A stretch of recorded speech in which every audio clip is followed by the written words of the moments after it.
Hello guys, welcome to my channel. I hope कि आप लोग अच्छे होंगे। तो आज मैं फिर से आप लोगों के लिए एक नई स्टोरी लेकर आया हूं, जिसको इंग्लिश से हिंदी में ट्रांसलेट करना सीखेंगे और बिल्कुल आसानी से, और इस बुक को रीडिंग लगाना भी सीखेंगे।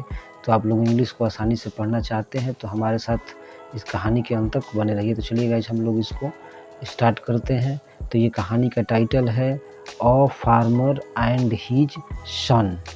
A farmer and his son, यानी अ मीन एक, फार्मर मीन किसान, एंड मीन और, हिज मीन उसके, सन मीन सन्स मीन बेटे या पुत्र। तो इस कहानी का टाइटल है फार्मर एंड हिज सन। तो चलिए नीचे पढ़ते हैं। ये लिखा है वंस, ये देयर, इसको देयर पढ़ते हैं।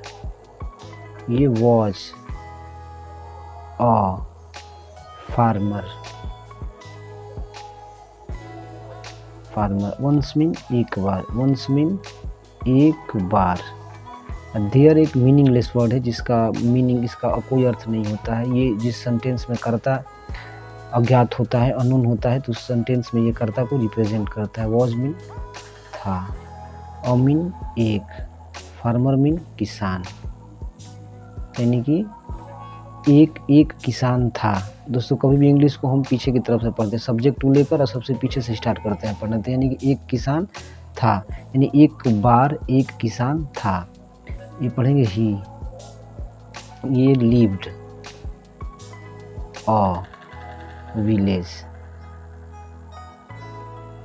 विलेज ही लिव्ड, यानी कि इसको ये पर्सनल प्रोनाउन का काम कर रहा है। ये कर्ता का स्थान पाया हुआ है। ये फार्मर के लिए, ये नाउन, ये फार्मर नाउन है, इसके स्थान पे ही प्रोनाउन का काम कर रहा है। पर्सनल प्रोनाउन है। ही मीन वह, लिव्ड मीन रहता था, ये लिव का सेकेंड फॉर्म है, रहता था। अ मीन एक, विलेज मीन गांव। तो दोस्तों बताएं कि इंग्लिश को हिंदी में ट्रांसलेट करते समय सबसे पहले हम इंग्लिश में कर्ता को लेते हैं वह, और सबसे पीछे से पढ़ते हैं वह एक गांव, इसमें इन छूट गया दोस्तों, इन में एक गांव में रहता था। Next, he had 3 sons who always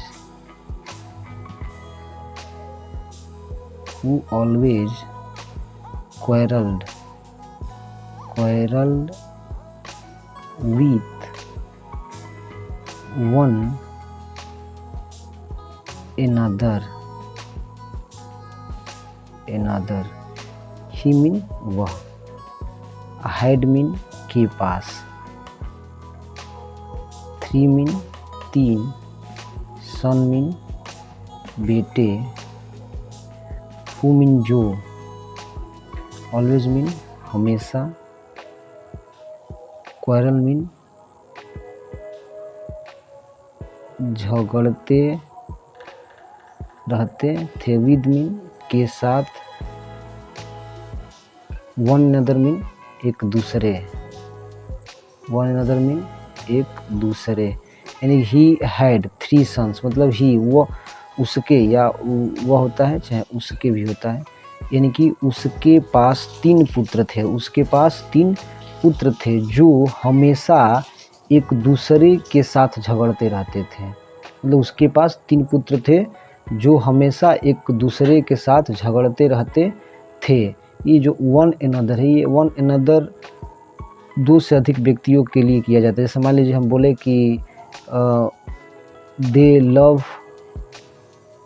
one another, यानी वो आपस में प्रेम करते, वो एक दूसरे से प्रेम करते हैं। अगर हम बोले कि दे लव टुगेदर, यानी कि टुगेदर में 2 लोगों के बीच के लिए टुगेदर करते हैं, 2 से अधिक होता है तो वन अनदर लगता है। अगर इसी में 2 sons रहता है तो हम इसमें टुगेदर का प्रयोग करते हैं। मगर तो 3 sons है, यानी कि 3 sons है, 2 से अधिक है, मोर देन 2 है, तो मोर देन 2 रहेगा तो इसमें वन अनदर का प्रयोग होगा। चलिए आई थिंक आप लोगों को समझ में आ चुका होगा। आई होप कि आप लोग समझ चुके होंगे। द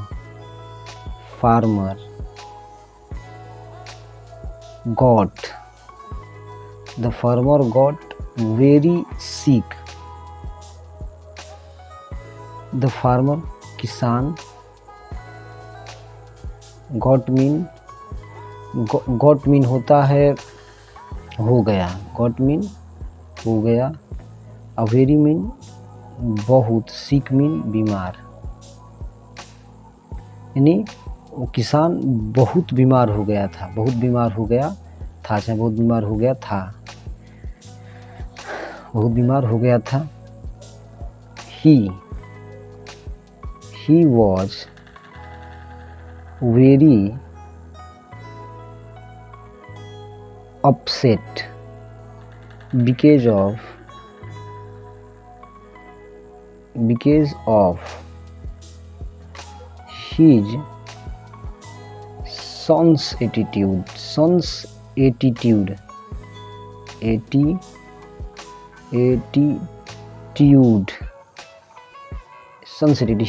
he मतलब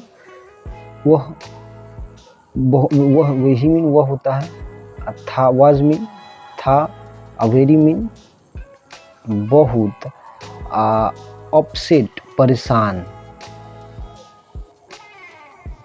वो बहुत परेशान था, बिकॉज ऑफ की वजह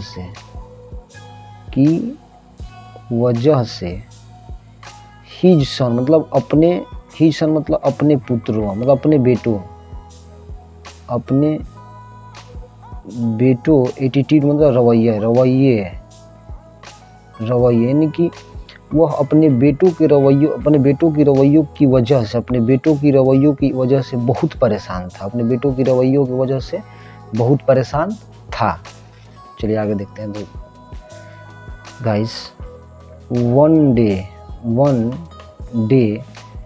द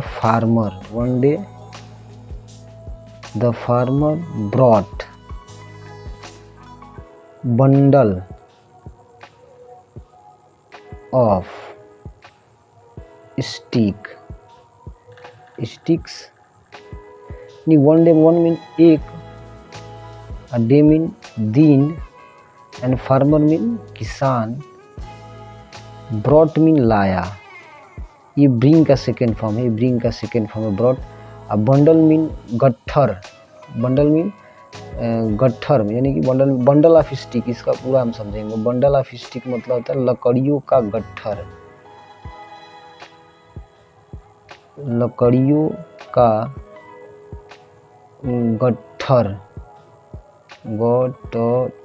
गट्ठर। एक दिन किसान ने लकड़ियों का गट्ठर लगाया, लकड़ियों का गट्ठर लाया। He asked them to break it. He mean वह पर्सनल प्रोनाउन है, वह पर्सनल प्रोनाउन है। ये प्रोनाउन हमेशा नाउन के जगह पर उपयुक्त होता है, यह किसान के जगह पर उपयुक्त होता है, किसान के जगह पर उपयुक्त हुआ है, ये किसान की जगह पर आया। ही आस्क्ड मीन कहा, देम उन लोगों से, किन लोगों से, अपने बेटों से। टू ब्रेक मीन तोड़ने। ईट ये आया है बंडल ऑफ स्टिक के लिए आया, मतलब लकड़ियों को गट्ठर को, मतलब किसान ने लकड़ियों को गट्ठर को तोड़ने के लिए अपने लड़कों से कहा, मतलब वह इसे, यानी कि लकड़ियों के गट्ठर को तोड़ने के लिए उन लोगों से कहा। तो ये जो देम आया है, ये आया है ये सन्स के लिए, मतलब ये फार्मर के सन्स के लिए आया है, मतलब किसान के जो पुत्र हैं उनके लिए देम का प्रयोग किया गया है। ये भी प्रोनाउन का काम कर रहा है, ये भी प्रोनाउन का काम कर रहा है, ये भी प्रोनाउन का काम कर रहा है, सभी नाउन की जगह पर उपयुक्त हुए हैं। तो ये आया हुआ है फार्मर के लिए, ये आया है उसके बेटे के लिए, और ईट का प्रयोग किया गया है नॉन लिविंग थिंग से, बंडल ऑफ स्टिक इसके लिए, यानी कि किसान ने लकड़ियों के गट्ठर को तोड़ने के लिए अपने पुत्रों से, अपने बेटों से कहा। दे, इसको पढ़ते हैं, they tried their best but could not do so। नहीं, दे नहीं कि वे लोग, वे मतलब कौन लोग, यानी कि किसान के बेटे लोग, ट्राइड मतलब कोशिश किए,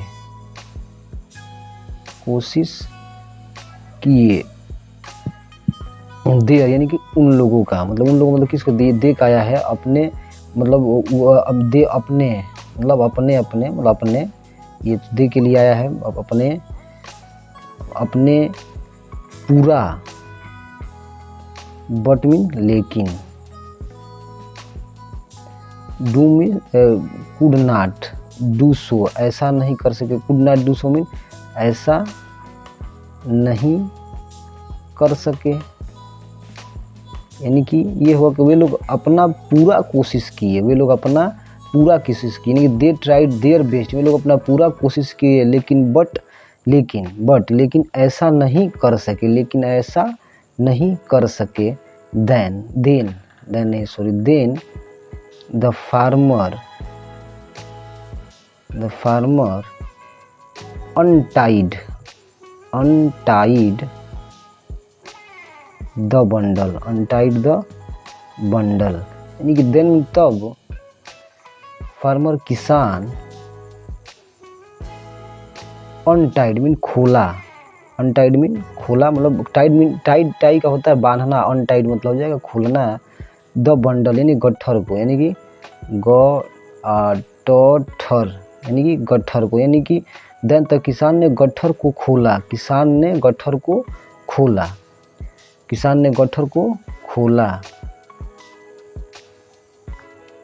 he told them to break the sticks,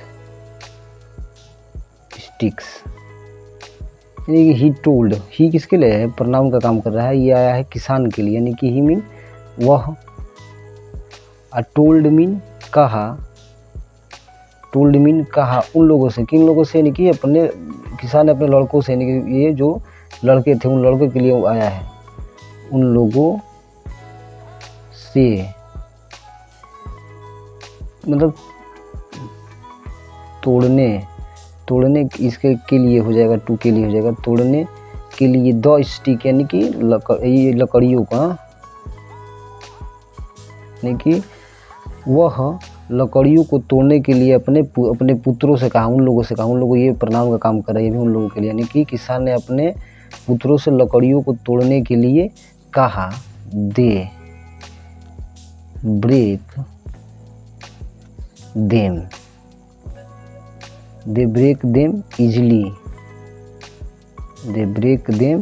easily, यानी कि दे ब्रेक देम इजली, वे लोग कौन लोग हैं, वे लोग इसमें कौन आया, तो वे लोग हैं किसान के लड़के, ब्रेक देम, ये देम आया है बंडल ऑफ स्टिक्स के लिए, जो ये उसका, यानी कि वे लोग लकड़ियों को आसानी से तोड़ा, वे लोग इसे, देम मतलब इसे, मान लीजिए प्लूरल का काम कर रहा है, ईट का प्लूरल मतलब लकड़ियों को आसानी से तोड़ा, ब्रेक मीन तोड़ना, वे लोग मतलब आसानी से तोड़े, ब्रोक दिया है ना, ब्रोक, ये ब्रोक दिया है, ब्रेक का सेकंड फॉर्म है, ब्रोक तोड़े, द फार्मर सेड, गाइस इसको हम सेड पढ़ते हैं, साइड नहीं पढ़ते हैं, said united we stand, divide we fall, थोड़ा इसको समझेंगे मित्रों, यूनाइटेड मीन होता है संगठन, यूनाइटेड मीन क्या होता है, संगठन, यानी कि संगठन में शक्ति है, इसका पूरा होगा कि संगठन में शक्ति है, अलग अलग होने पर हम बिखर जाते हैं, अलग